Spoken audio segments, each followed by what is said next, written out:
স্বাগত রাত 10টা সংবাদে। সঙ্গে আছে আমরা দুজন, আমি ফারনাজ জুই ও আমি সালেজুর চৌধুরী। এতক্ষণ দেখছিলেন সংবাদ শিরোনাম। ইলেকট্রোফরেটিক কোটিংকৃত মরিচারোধী ও বিদ্যুৎ সাশ্রয়ী Marquis pump. Marquis energy saving pump. এবারে বিস্তারিত। করোনার সংকটে হতদরিদ্রদের প্রধানমন্ত্রীর দেয়া নগদ সহায়তার টাকা নিয়ে সারা দেশে ৯/৬-এর অভিযোগ উঠেছে। ২৫০০ টাকা পাওয়ার যোগ্য তালিকায় জনপ্রতিনিধি, বিত্তবান ছাড়াও এক ব্যক্তির ফোন নম্বর বিভিন্ন স্থানে ব্যবহারের মতো ঘটনা ঘটেছে। যদিও ত্রাণ ও দুর্যোগ ব্যবস্থাপনা প্রতিমন্ত্রী অনিয়মের অভিযোগ স্বীকার করতে নারাজ। তিনি বলছেন নতুন করে তালিকা ঠিক করা হবে। আর টিআইবি বলছে এই ঘটনা সরকারি খাতে লাগামহীন দুর্নীতির আরেকটি প্রমাণ। তবে দুর্নীতি অনুসন্ধানে মাঠে নামছে দুদক। প্রমাণ পেলে ২-১ দিনের মধ্যেই ব্যবস্থা নেবে। বিস্তারিত আশিকুর রহমান শ্রাবণের প্রতিবেদনে। মাধ্যমে আমরা কিন্তু নগদে এই টাকা সকলের হাতে পৌঁছে দিচ্ছি। করোনার অতিমারী সংকটে প্রধানমন্ত্রীর যুগান্তকারী উদ্যোগ। ৫০ লাখ পরিবারের কাছে মোবাইল ব্যাংকিংয়ের মাধ্যমে ১২৫০ কোটি টাকার ঈদ উপহার পৌঁছে দেয়া। কিন্তু টাকা ছাড়ের আগেই তালিকার অনিয়ম নিয়ে ৯/৬-এর অভিযোগ উঠেছে। হবিগঞ্জে ৪টি মোবাইল নাম্বারের বিপরীতে ৩০৬ জনের নাম, লালমনিরহাটে ৫৩ জনের নামের বিপরীতে এক ব্যক্তির মোবাইল নাম্বার ব্যবহার করা হয়েছে। ৪০ জন সুবিধাভোগীর নামের পাশে বাগেরহাটে এক ইউপি সদস্যের নিজের মোবাইল নাম্বার দেওয়ায় তাকে শোকজ করা হয়েছে। টিআইবি নির্বাহী পরিচালক বলছেন, স্থানীয় জনপ্রতিনিধিদের বিরুদ্ধে এসব অভিযোগ পুরনো। যে অনিয়মের চিত্রটি আসলো, এটা কোনো অবস্থায় গ্রহণযোগ্য না। সরকার একটা মহৎ উদ্দেশ্যের অবমাননা করার জন্য, বিনষ্ট করার জন্য এই পায়তারা হয়েছে। বিত্তশালী, তাদের প্রিয়জন, আত্মীয় স্বজন এবং স্থানীয় পর্যায়ে তথাকথিত জনপ্রতিনিধি তাদের এই পাশবিক আচরণ প্রতিফলিত করে তার নিজেদেরকে এই উদ্যোগের সুবিধাভোগী করার প্রয়াস করেছে। যারা এর সাথে জড়িত তাদেরকে সুরক্ষা করার জন্য অনেকে পায়তারা করছেন কিনা, কাজে আমরা এর প্রতিকার চাই। তবে ত্রাণ ও দুর্যোগ ব্যবস্থাপনা প্রতিমন্ত্রী এই ঘটনাকে অনিয়ম বলতে নারাজ। রিভিউ করে দেখা গেছে যে এখানে মোবাইল নাম্বারটা একাধিকবার ইউজ হয়েছে। সেখানে সিদ্ধান্ত নেওয়া হয়েছে এই মোবাইল নাম্বারগুলো বাদ দিয়ে তাদের যেহেতু মোবাইল নাই তাদেরকে ব্যাংক অ্যাকাউন্ট করে সরাসরি তাদের ব্যাংকে পাঠিয়ে দেওয়া হবে। এখানে 15 থেকে 16% বিভিন্ন রকম সমস্যা হয়েছে এই ডাটা বেজের মধ্যে। যারা সংবাদ পরিবেশন করছে তারা ইন্টারপ্রিটেশনটা তাদের ভুল হয়েছে। এখানে কেউ স্বেচ্ছায় কোনো অনিয়ম বা দুর্নীতি করে নাই। অনুসন্ধান ও শাস্তির ব্যবস্থা করতে মাঠে নামছে দুর্নীতি দমন কমিশন। এটি অত্যন্ত লজ্জার বিষয়। কোন জনপ্রতিনিধি এটা করতে পারে আমাদের বিশ্বাস হতে চায় না। আমরা বিভাগীয় কর্মকর্তাদেরকে বলেছি, যেসব জায়গায় এসব নিউজ এসছে তোমরা সংশ্লিষ্ট জেলা প্রশাসক মহোদয়দের সঙ্গে কথা বলে দেখো নিউজটা সত্য কিনা। যদি সত্য হয় তাহলে কাল পরশু আমরা হয়তো এই ব্যাপারে একটা পদক্ষেপ গ্রহণ করব। গত 14ই মে গণভবন থেকে ভিডিও কনফারেন্সে এই কর্মকাণ্ডের উদ্বোধন করেন প্রধানমন্ত্রী। সেখানে বলা হয় প্রতিদিন 10 লাখ মানুষ নগদ সহায়তা পাবে। পুরো তহবিল 14 থেকে 18 মের মধ্যে বিতরণ করা হবে। আশিকুর রহমান শ্রাবণ, নিউজ 24, ঢাকা। ব্যাংক খাতের উপর নির্ভর করে সরকারের লক্ষ কোটি টাকার প্রণোদনা প্যাকেজ বাস্তবায়ন সম্ভব নয় বলে মনে করেন সিপিডির বিশেষ ফেলো ডক্টর দেবপ্রিয় ভট্টাচার্য। তিনি মনে করেন করোনা থেকে শিক্ষা নিয়ে সরকারের রাজস্ব আদায়, ব্যাংক খাত কিংবা শেয়ার বাজারে বড় ধরনের সংস্কার করতে হবে।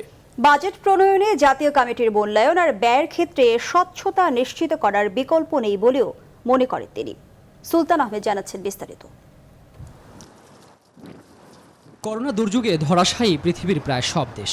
কবে নাগাদ পরিস্থিতি স্বাভাবিক হবে তা জানা নেই কারোরই। আর দুর্যোগের পর উন্নত বিশ্বের দেশগুলো আগ্রাসী ভূমিকায় অবতীর্ণ হতে পারে বলে আশঙ্কা করেছেন গবেষণা প্রতিষ্ঠান সিপিডির এই বিশেষ ফেলোর। উন্নয়নের যে সম্ভাবনাগুলো ছিল অতিমারির আগে, সেগুলি নতুনভাবে আমাদের পুনর্বিবেচনা করতে হবে। নতুন ধরনের কৌশলের কথা তখন আমাদের চিন্তা করতে হবে। কি আঞ্চলিকভাবে বাংলাদেশের জন্য এটা বেশি প্রযোজ্য, কারণ ভারত এবং চীন দুপাশে আছে, এবং আন্তর্জাতিকভাবে করোনা থেকে শিক্ষা নিয়ে বাংলাদেশের উচিত হবে নতুন করে অর্থনীতিকে সাজানো। এজন্য কৃষি ও এসএমইকে গুরুত্ব দেওয়ার উপর জোর দেন তিনি। বলেন, শুধু প্রবৃদ্ধির গল্প না বলে গুরুত্ব দিতে হবে বৈষম্য কমাতে। গত এক দশকে বাংলাদেশে আমাদের বৈষম্যের হার আমাদের বেড়েছে। একদিকে দারিদ্র্যের সংখ্যা কমেছে, কিন্তু অন্যদিকে বৈষম্য বেড়েছে।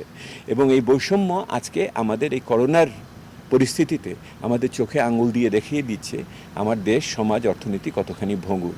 ডক্টর দেবপ্রিয়র মতে সরকার যে প্রণোদনা ঘোষণা করেছে তা দেওয়ার সক্ষমতা নেই ব্যাংক খাতের। এজন্য বিকল্প চিন্তার পরামর্শ তার। হাত দিতে হবে আর্থিক খাতের সংস্কারে।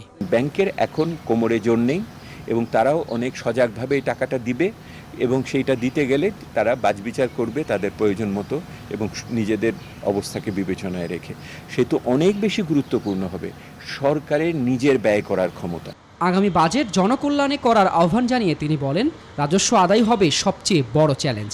তবে এজন্য জাতীয় কমিটি করে তার মূল্যায়ন নেয়ার উপর জোর দেন ডক্টর দেবপ্রিয়।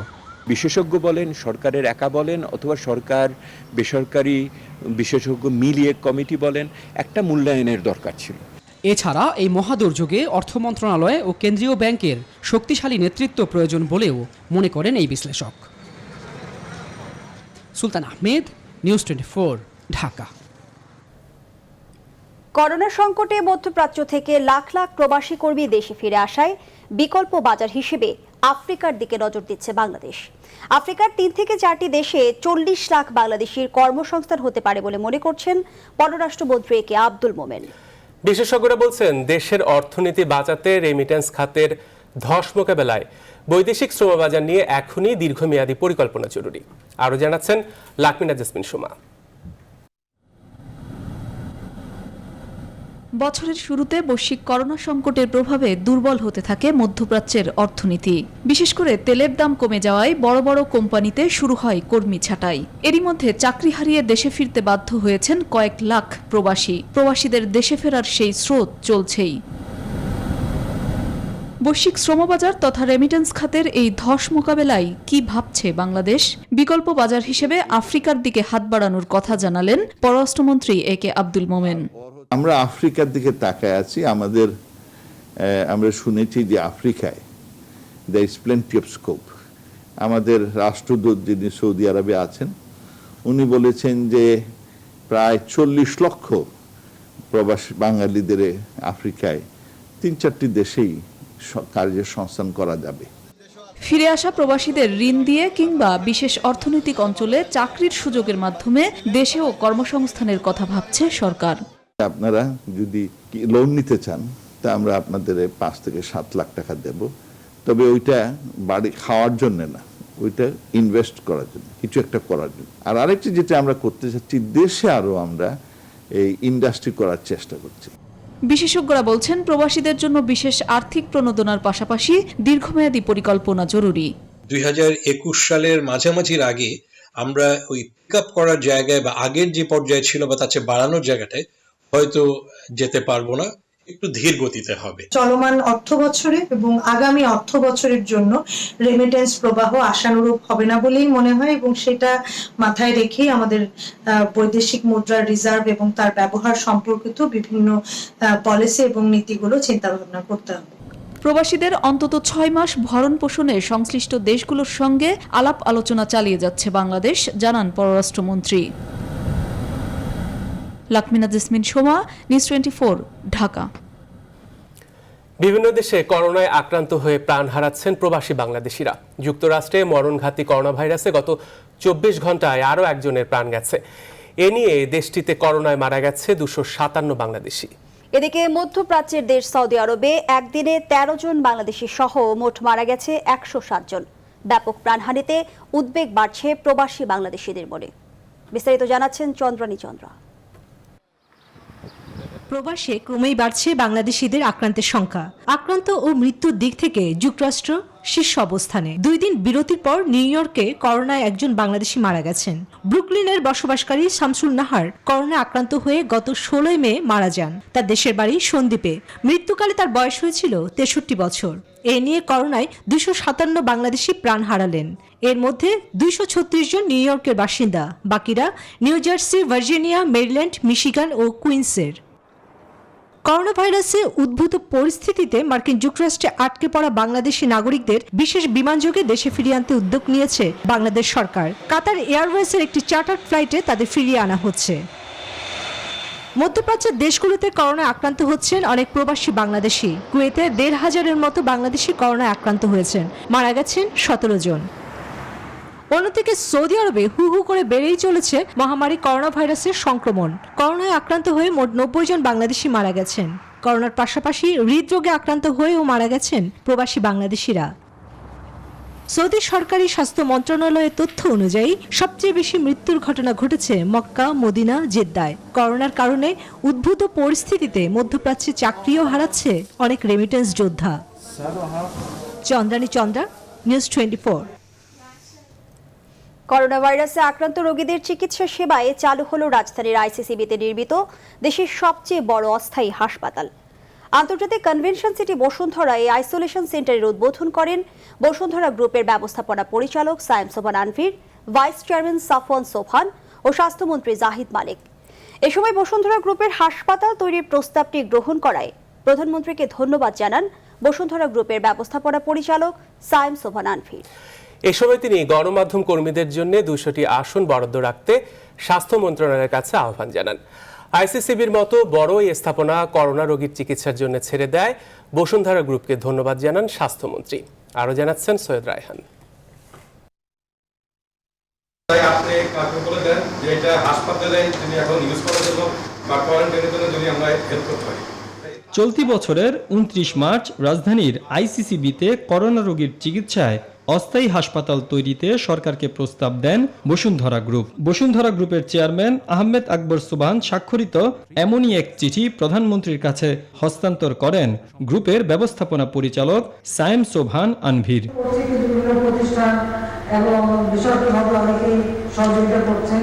পরবর্তীতে বসুন্ধরা গ্রুপের এমন প্রস্তাবে সাড়া দিয়ে আইসিসিবিকে পূর্ণাঙ্গ হাসপাতালে রূপ দিতে গত 12 এপ্রিল থেকে কাজ শুরু করে স্বাস্থ্য প্রকৌশল অধিদপ্তর। 3 সপ্তাহের নির্মাণ কাজ শেষে 2013 শয্যার আইসোলেশন সেন্টার ও 71 বেডের আইসিইউ প্রস্তুত করা হয় আইসিসিবিতে। সেটি হলো রোববার অস্থায়ী এই হাসপাতালের চিকিৎসা সেবা শুরু করতে স্বাস্থ্যমন্ত্রী জাহিদ মালেক ও বসুন্ধরা গ্রুপের ভাইস চেয়ারম্যান সাফওয়ান সোবহানকে নিয়ে এর উদ্বোধন করেন বসুন্ধরা গ্রুপের ব্যবস্থাপনা পরিচালক সায়েম সোবহান আনভীর। করোনা পরিস্থিতি মোকাবেলায় যার যার অবস্থান থেকে এগিয়ে আসার আহ্বান জানান তিনি। মিডিয়া যারা আমরা কাজ করি, এটা তো দিন রাত খেটে একবারে রাত সব জায়গায় দিতে হয়। এদের জন্য যদি বিশেষভাবে 200 আসন রাখার জন্য অনুরোধ করবো এই হাসপাতালে। যেভাবে পারেন সবাই একটু সাহায্য করেন বাংলাদেশকে, সবাই যেন আক্রান্ত মুক্ত থাকতে পারি আমরা। এ সময় বসুন্ধরা গ্রুপের এমন উদ্যোগকে স্বাগত জানিয়ে স্বাস্থ্যমন্ত্রী বলেন, দেশের এই দুর্যোগে দেশ ও মানুষের সেবায় এগিয়ে এসেছে বসুন্ধরা গ্রুপ। করোনা রোগীদের জন্য আইসিসিবি সহ রাজধানীতে মোট 7,500 আইসোলেশন বেড রয়েছে বলেও জানায় স্বাস্থ্যমন্ত্রী। বসুন্ধরা গ্রুপকে বিশেষ করে ওনার এখন এখানে ম্যানেজিং ডাইরেক্টর উপস্থিত আছেন, ভাইস চেয়ারপারসন উপস্থিত আছেন এবং ওনাদের চেয়ারম্যান সাহেব দেশবাসীকে সহযোগিতা করে যাচ্ছেন, সেইভাবে সহযোগিতা করে যাবেন এবং এই প্রতিষ্ঠান যেটা ওনারা দিয়েছেন এখান থেকে আজকে থেকে আমরা মনে করি এর কার্যক্রম শুরু হলো। এই আয়োজনে উপস্থিত ছিলেন বাংলাদেশ প্রতিদিন সম্পাদক ও নিউজ 24 এর সিইও নঈম নিজাম, স্বাস্থ্য ও পরিবার কল্যাণ মন্ত্রণালয়ের স্বাস্থ্য বিভাগের সচিব মোহাম্মদ আসাদুল ইসলাম এবং অন্যান্য বিশিষ্ট ব্যক্তিবর্গ। আনুষ্ঠানিকভাবে আজ থেকে যাত্রা শুরু করল কোভিড আক্রান্তদের চিকিৎসায় বসুন্ধরা গ্রুপে নির্মিত বিশেষায়িত এই হাসপাতালটি। ইতিমধ্যেই ডাক্তার, নার্স সহ যোগদান করেছেন স্বাস্থ্যকর্মীরা। করোনা উপসর্গ নিয়ে যারাই ভর্তি হবেন এখানে সঠিক চিকিৎসার মাধ্যমে তাদেরকে সুস্থ করা হবে, এমনটাই সংকল্প এখানকার কর্মরতদের। সৈয়দ রায়হান, নিউজ 24, ঢাকা। গোটা অনুষ্ঠানটি পরিচালনা করেন বসুন্ধরা গ্রুপের উপদেষ্টা doctor Sajjad Haider. Corona virus নিয়ে আরো খবর থাকবে সংবাদের পরের অংশে। 17 মে আওয়ামী লীগ সভাপতি প্রধানমন্ত্রী শেখ হাসিনার স্বদেশ প্রত্যাবর্তন দিবস। 1981 সালের এই দিন দীর্ঘ নির্বাসন শেষে তিনি বাংলার মাটি ও মানুষের কাছে ফিরে আসেন। সেদিন বিকেল 4:30টায় ইন্ডিয়ান এয়ারলাইন্সের বোয়িং বিমানে তিনি ভারতের রাজধানী দিল্লি থেকে কলকাতা হয়ে পুরাতন বিমানবন্দরে এসে পৌঁছেন। শালি জয় রিপোর্ট। এ যেন স্বজন হারানো শ্মশানে ফিরে আসা। 75 সালে ছোট বোনকে নিয়ে স্বামীর কর্মস্থল জার্মানিতে গিয়েছিলেন পরিবারের আর সবাইকে রেখে। 81-তে যখন ফিরলেন তখন বেঁচে নেই কেউ। ঘাতকরা হত্যা করেছে জাতির জনক এবং তার পরিবারের সবাইকে। দেশে ফিরে অনিশ্চয়তার ঘোর অন্ধকারে শুরু হয় গণতন্ত্র পুনরুদ্ধারের সংগ্রাম। বঙ্গবন্ধু কন্যাকে স্বাগত জানাতে আসা লক্ষ জনতার উদ্দেশ্যে শেখ হাসিনা বলেন, বঙ্গবন্ধুর আদর্শ বাস্তবায়ন এবং হত্যার বিচার নিশ্চিত করাই তার জীবনের লক্ষ্য। দুপুরের মধ্যে সমস্ত বিমানবন্দর লোকে লোকারণ্য হয়ে যায়। সে এক অভূতপূর্ব দৃশ্য, এক জনারণ্য, এক জনসমুদ্র। এবং সেই সময় জনতা সে নিরাপত্তা বেষ্টনী ভেঙে বিমানবন্দরের টারমাকে গিয়ে পৌঁছে এবং বিমান থেকে শেখ হাসিনাকে নামিয়ে নিয়ে আসা হয়। এর আগে 81 সালের 14, 15 ও 16 ফেব্রুয়ারি ঢাকায় অনুষ্ঠিত আওয়ামী লীগের জাতীয় কাউন্সিল অধিবেশনে শেখ হাসিনার অনুপস্থিতিতে তাকে আওয়ামী লীগের সভাপতি নির্বাচিত করা হয়।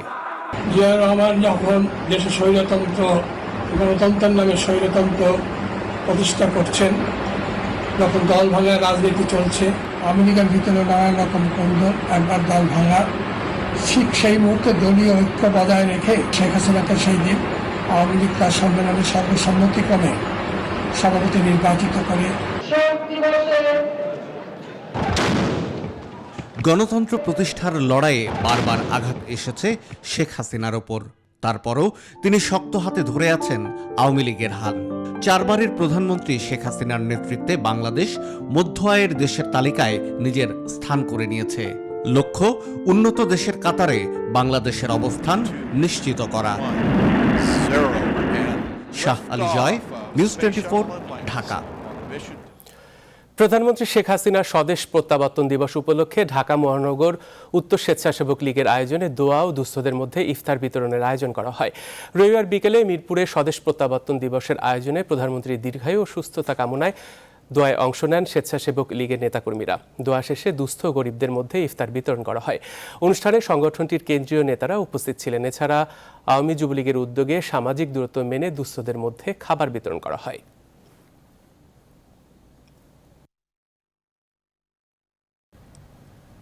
সংবাদের এ পর্যায়ে নিচ্ছে বিরতি। আরো খবর নিয়ে ফিরছি, সাথে থাকুন।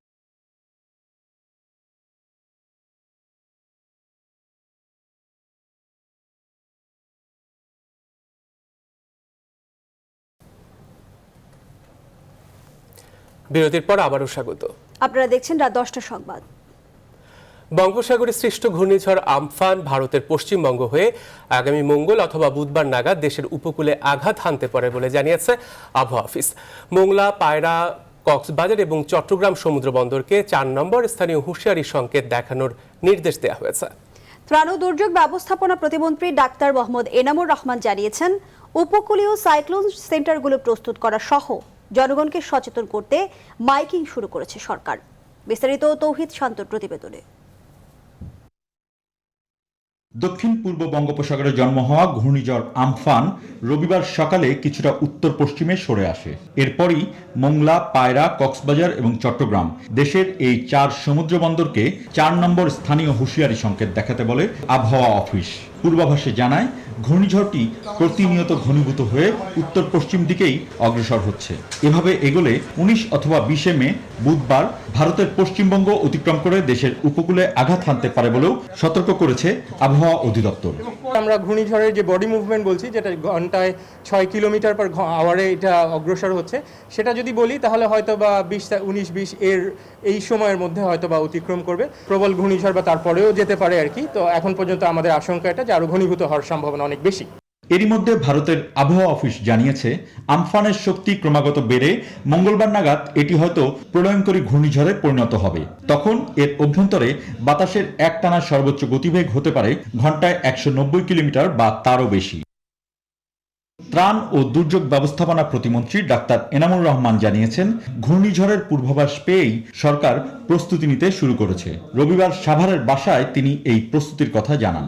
সাইক্লোন শেল্টারগুলোর চাবি হাতে নিয়ে সেগুলোকে পরিষ্কার পরিচ্ছন্ন এবং প্রস্তুত করার জন্য, এবং সিপিপি পরিচালককে নির্দেশ দেওয়া হয়েছে সিপিপি ভলান্টিয়ারদেরকে মাঠে নামিয়ে দিয়ে তাদেরকে মাইকিং করে জনগণকে সচেতন করার জন্য। করোনা মোকাবেলায় সারা দেশই এখন চ্যালেঞ্জের মুখে। ঠিক এই মুহূর্তে প্রলয়ঙ্করী একটি ঘূর্ণিঝড় মোকাবেলায় পরিকল্পনা করে আগেভাগেই না এগোলে পরিস্থিতি সামাল দেওয়া দুরূহ হয়ে দাঁড়াবে বলে মনে করেন সংশ্লিষ্টরা। তৌহিদ শান্ত, নিউজ 24, ঢাকা। দেশে নতুন করে করোনা ভাইরাসে আক্রান্ত হয়েছেন আরও 1273 জন। এটা এ পর্যন্ত একদিনের সর্বোচ্চ শনাক্তের রেকর্ড। গত 24 ঘন্টায় করোনায় ঝরে গেল আরও 14 প্রাণ। আজ দুপুরে দেশে করোনা ভাইরাস পরিস্থিতি নিয়ে অনলাইনে ব্রিফিংয়ে এই তথ্য জানান স্বাস্থ্য অধিদপ্তরের অতিরিক্ত মহাপরিচালক অধ্যাপক নাসিমা সুলতানা। তিনি জানান এ পর্যন্ত মোট আক্রান্ত হয়েছেন 22,268 জন এবং মোট মৃত্যু 328 জন। গত 24 ঘন্টায় নমুনা পরীক্ষা হয়েছে 8,114টি। নতুন 256 জন সহ মোট সুস্থ হয়েছেন 4,373 জন। করোনা প্রতিরোধে সামাজিক বিধি ও সামাজিক দূরত্ব কঠোরভাবে মেনে চলারও আহ্বান জানান ডাক্তার নাসিমা। 24 ঘন্টায় নমুনা সংগৃহীত হয়েছে 8,574টি, পরীক্ষা হয়েছে 8,114টি এবং এ পর্যন্ত নমুনা পরীক্ষা 1,75,408টি। যা নমুনা পরীক্ষা হয়েছে তাতে শনাক্ত হয়েছে গত 24 ঘন্টায় 1,273টি। এ পর্যন্ত শনাক্ত 22,268 জন। মৃত্যুবরণ করেছেন গত 24 ঘন্টায় 14 জন এবং এ পর্যন্ত 328 জন। আমাদের গত 24 ঘন্টায় সুস্থ হয়েছেন 256 জন এবং এ পর্যন্ত সুস্থ হলেন 4,373 জন। বিশ্বজুড়ে আবারও 24 ঘন্টায় প্রাণ গেছে আরও প্রায় 4,200 বেশি মানুষের। এ নিয়ে বিশ্বে মোট মৃত্যু 3,13,000 ছাড়িয়েছে। আক্রান্ত ছাড়িয়েছে 47,40,000-এ। যুক্তরাষ্ট্রে কিছুটা কমেছে মৃত্যু। একদিনে মারা গেছে সেখানে 1,000-এরও বেশি মানুষ। এ নিয়ে দেশটিতে প্রায় 90,000 মানুষের মৃত্যু হলো। ব্রিটেনে 24 ঘন্টায় 468 জনের মৃত্যু হয়েছে। তবে রাজধানী লন্ডনে লকডাউন বিরোধী বিক্ষোভে অংশ নেয় অন্তত 13 জনকে গ্রেফতার করেছে পুলিশ। ব্রাজিলেও বাড়ছে মৃত্যু। দেশটিতে মোট মৃতের সংখ্যা 15,500। 24 ঘন্টায় আরও 800-র বেশি প্রাণহানি হয়েছে। নতুন হটস্পট হয়ে ওঠা রাশিয়াতে আবারও একদিনে প্রায় 10,000-এর মানুষ সংক্রমিত হয়েছে। এ নিয়ে দেশটিতে 2,72,000-এর বেশি মানুষ আক্রান্ত হলো। বিপর্যস্ত এশিয়াও, তবে নাজেহাল ভারত। দেশটিতে সংক্রমণ আর মৃত্যু দ্রুতই বাড়ছে। গেল 24 ঘন্টায় প্রায় 5,000 মানুষ করোনায় সংক্রমিত হয়েছে আর প্রাণ গেছে 120 জনের। এ নিয়ে ভারতে মোট আক্রান্তের সংখ্যা 90,000 ছাড়িয়েছে। প্রাণহানি গড়াচ্ছে 3,000-এ। পাকিস্তানের অবস্থা নাজুক, তবে এত মানুষের মৃত্যু আর আক্রান্তের সাথে বিশ্বব্যাপী সেরে উঠেছে 18 লাখের বেশি মানুষ।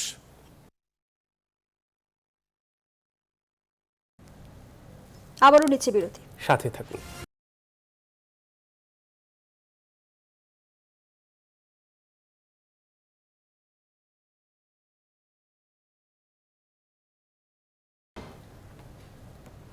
বিরতির পর আবারও স্বাগত। আপনারা দেখছেন রাত 10টার সংবাদ। দায়িত্ব নেয়ার পর দিন 2 শীর্ষ কর্মকর্তাকে চাকরিচ্যুত করলেন মেয়র শেখ ফজলিন উল তাপস। অনিয়মের অভিযোগ এনে ঢাকা দক্ষিণ সিটি কর্পোরেশনের 2 কর্মকর্তাকে বরখাস্ত করা হয়েছে। দায়িত্ব গ্রহণের পর অফিসের প্রথম দিন তাদের বরখাস্ত করেন ডিএসসিসির মেয়র ব্যারিস্টার শেখ ফজলিন উল তাপস। বিষয়টি নিশ্চিত করেন ডিএসসিসির প্রধান নির্বাহী কর্মকর্তা শাহ মোহাম্মদ এমদাদুল হক। বরখাস্তকৃত ওই 2 কর্মকর্তা হলেন ডিএসসিসির অতিরিক্ত প্রধান প্রকৌশলী আসাদুজ্জামান ও প্রধান রাজস্ব কর্মকর্তা ইউসুফ আলী সর্দার। এর মধ্যে আসাদুজ্জামান ডিএনসিসির জল সবুজে ঢাকা প্রকল্পের পরিচালকের দায়িত্বে ছিলেন।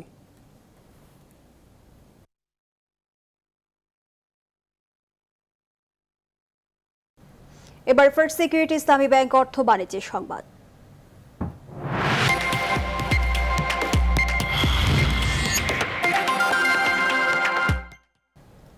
ঈদের 1 সপ্তাহ আগে রাজধানীবাসীর কেনাকাটার প্রবণতা যেন আরও বেড়েছে। করোনার আপৎকালীন সময়ে ফুটপাত থেকে শুরু করে বিপণী বিতানগুলোতে তারা ভিড় করছেন সামাজিক দূরত্ব না মেনেই। মার্কেটগুলোতে নারী ও শিশুদের উপস্থিতি ছিল চোখে পড়ার মতো। এদিকে রাজপথ জুড়ে শুধুমাত্র পাবলিক বাস ছাড়া দেখা মিলেছে প্রায় সকল যানবাহনেরই। বিস্তারিত জানাচ্ছেন মাহমুদুল হাসান। রাজধানীর মিরপুরের 11 নম্বর সেক্টরের ঈদ বাজার। হাজারো মানুষ কেনাকাটা করতে এসেছেন ন্যূনতম সুরক্ষা ছাড়াই। মনে হতে পারে করোনার কথা ভুলেই গেছেন তারা। মহামারীর মাঝে এমন কেনাকাটা কেন, এমন প্রশ্নের উত্তরও দাঁড় করিয়েছেন নিজেদের মতো। ঈদে মানুষ তো অবশ্যই আসবে।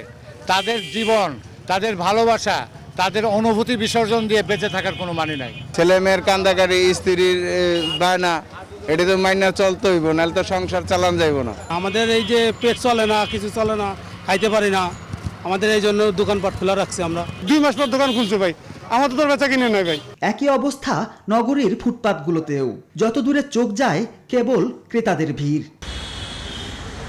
এদিকে খোলা থাকা শপিং মলগুলো ঘুরে দেখা যায় হাত ধুয়ে ও স্প্রে করেই ভেতরে প্রবেশ করছেন ক্রেতারা। যদিও ভেতরের ভিড় বাধাগ্রস্ত করছে করোনা থেকে সুরক্ষার সব আয়োজন। কাপড়ের ফ্লোরে একটু ভিড় হচ্ছে বেশি, সেখানে আমরা আমাদের সুপারভাইজারকে দিয়ে মাইকিং করাচ্ছি সার্বক্ষণিকভাবে। 1 ঘন্টার ভিতরে যেন কেনাকাটা করে সবাই চলে যেতে পারে, এজন্য আমরা চাই এক কথা 2 কথার ভিতরেই, যদিও একদম না কিন্তু 2 কথার ভিতরে শেষ দিয়ে দিই। যে জিনিসটা আমি কিনতে আসছি এগুলো অবশ্যই লাগবে আমার, এই জন্য আসছি। রোববার রাজধানীর সড়কগুলোতে যান চলাচল ছিল প্রায় স্বাভাবিক। যে যেভাবে পারছেন ঘরের বাইরে বেরোচ্ছেন নগরবাসী। মাহমুদুল হাসান, নিউজ 24, ঢাকা। সংবাদে নিচ্ছে আরেকটা বিরতি, সাথেই থাকুন।